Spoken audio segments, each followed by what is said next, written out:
Hello, it is Tuesday, June 14th at the Project Simplify World headquarters. I wanted to talk a little bit today about space. So I was at a client's yesterday and she asked me, do you think I'm a pack rat?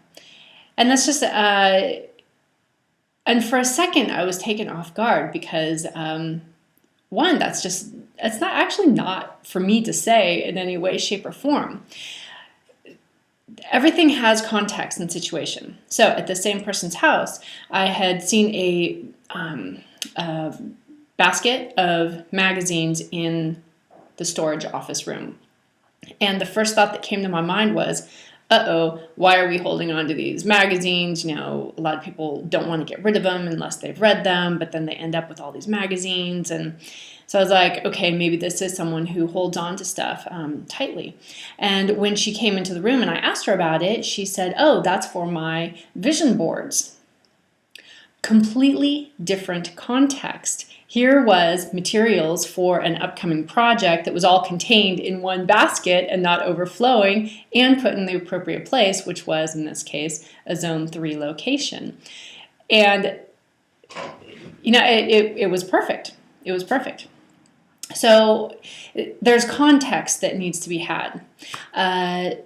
So in the other context, actually, when she'd asked me about it, even though we were primarily doing her office, there were some cookbooks that we took out of there, and we kind of got sidetracked and went into the recipe book area in the kitchen. And there's a couple shelves. And so I guess where I'm going with this, is I'm sure you've heard the old adage, a place for everything and everything in its place. What you might not know is that came from Ben Franklin, of all places. So one of the ramifications, the positive benefits of having a place for everything is that the space can help define how much is allowed.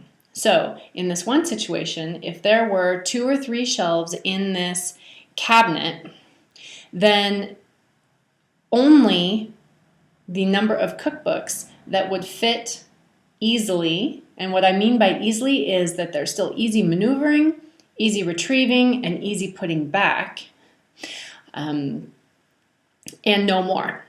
You know, as soon as you have to start squeezing things in or digging around to really get what you're wanting there, that's too many.